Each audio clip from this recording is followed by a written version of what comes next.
مقام ہوتا ہے جسے مقام انس کہتے ہیں، یہ مقام دائمی ہو یا وقتی، اس مقام پر جتنے بھی حشرات اور حیوانات بلکہ درندے ہیں وہ انسان کو نقصان نہیں پہنچاتے، اس کے لیے غیر مضر ہو جاتے ہیں، حتیٰ کہ زہر بھی اس پر اثر انداز نہیں ہوتا۔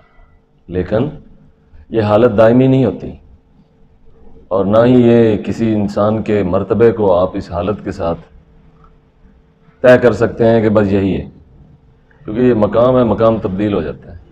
اس سے آگے جا کر بڑے مقامات ہیں جہاں جا کر مکھیاں بھی ڈنک مارتی ہیں اور درد ہوتا ہے، جبکہ اس مقام پر کوئی چیز ضرر ہی نہیں دیتی۔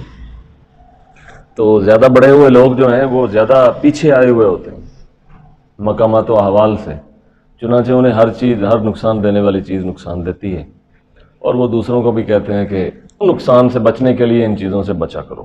یہ مقام وہ مقام ہے جہاں جا کر درندے کچھ نہیں کہتے، اور یہ ہر سلسلہ کے کئی صوفیہ بزرگوں کو حاصل ہوا، حاصل رہا ہے،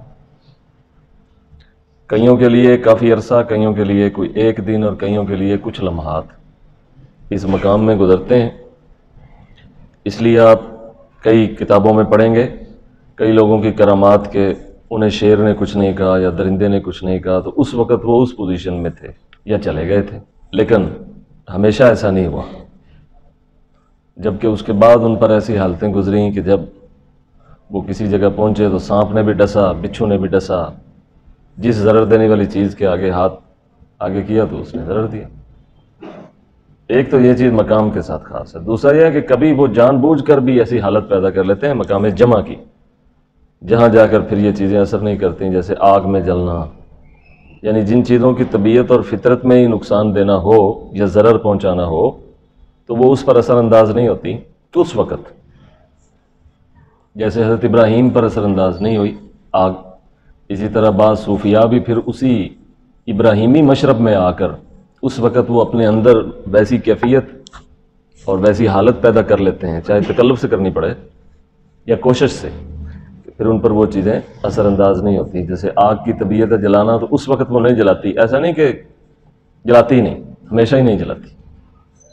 تو رسول کریم صلی اللہ علیہ وسلم چونکہ سب سے بڑے ہوئے ہیں، اس لیے آپ پھر بنیاد میں آ کے، ابتدا میں آ کے فرماتے ہیں کہ آگ تمہاری دشمن ہے، جب سو تو اسے بجھایا کرو، ضرر دینے والی چیز کو ضرر پہنچنے سے پہلے قتل کر دو۔ تو وہ آپ صوفیاء کے یا اولیاء کے ان مراتب کے لحاظ سے باتیں نہیں کر رہے، کیونکہ نبی سب کا نبی ہوتا ہے، وہ کسی پہنچے ہوئے کا بھی نبی ہے تو کسی نہ پہنچے ہوئے کا بھی نبی ہے، اس لیے اس کی عام طور پر گفتگو عام لوگوں کے حالات کے تحت ہی ہوتی ہے۔ یہی اشارہ سمجھا جا سکتا ہے، سمجھنا چاہیے بلکہ، اس واقعے سے جس میں ایک بڑے پیر کے مرید نے سانپ کے آگے ہاتھ کر دیا تھا تو سانپ نے ڈس لیا، تو شیخ نے اس سے پوچھا کہ سانپ کے آگے ہاتھ کیوں کیا، تو اس نے کہا کہ آپ نے ہی تو کہا تھا کہ غیر خدا کچھ نہیں۔ تو انہوں نے آگے سے فرمایا جب وہ سانپ کی شکل میں آئے تو پھر،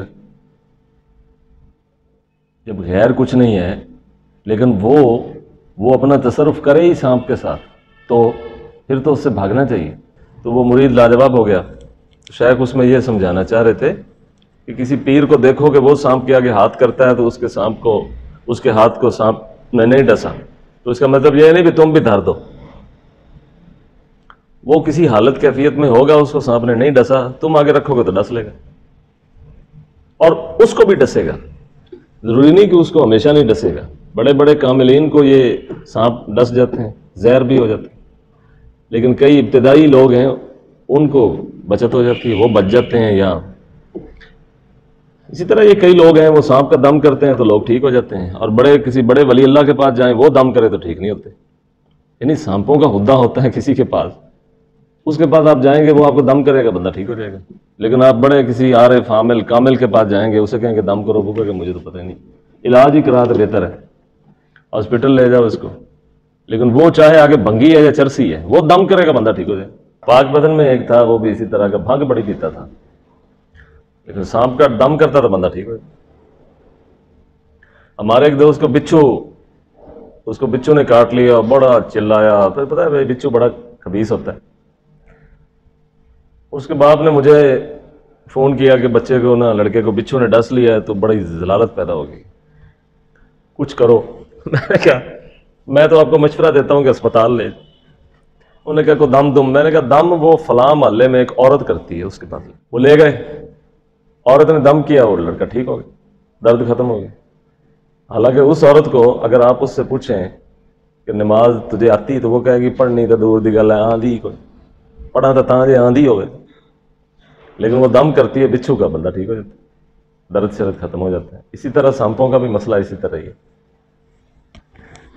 تو آپ کسی سمجھدار سے پوچھیں گے تو وہ کہے گا اسپتال جاؤ, عامل سے پوچھے وہ کہیں گے لیا میں دم کرنا ٹھیک ہو جائے گا, وہ ٹھیک ہو بھی جاتا ہے. تو اس طرح لوگوں کے مرتبے نہیں پمائش ہوتی, نہ ماپے تو لے جاتے ہیں. بعض کہتے ہیں نا کہ رسول اللہ پر زہر کا اثر ہو گیا تھا, کچھ کہتے ہیں نہیں رسول اللہ پر نہیں ہوا تھا. جب خیبر میں کھانا دیا گیا نا تو زہر ملا دیا گیا تھا بعض روایتوں میں. بعض کہتے ہیں نہیں زہر نہیں تھا, اثر ہی نہیں ہوا آپ پر. بھئی ہو بھی جاتا تو نبوت میں کیا فرق پڑتا ہے؟ کوئی فرق نہیں پڑتا. کہتے جی احد کے دن آپ کو چوٹ نہیں آئی, کیوں نہیں آئی؟ اگر چوٹ لگ بھی گئی تو نبوت میں کیا فرق پڑتا؟ پتھر برس رہے ہیں, نیزے تلواریں چل رہی ہیں, تو انسان اس کے اندر چوٹ لگ جاتی. وہ اسی لیے کہا تھا نا کہ تمہارے دو لوگوں کو جتنا بخار ہوتا ہے مجھے وہ ہوتا ہے, یعنی مجھے اکیلے کو اتنا ہوتا ہے جتنا تمہارے دو لوگوں کو ہوتا ہے. وہ ہون کسی نے بخار ہوئے تو پیر کو پج پہ دم کرے ذرا بخار لے جائے, ڈسٹ پیناڈول لے لے, ان تاپ چڑھا ہے.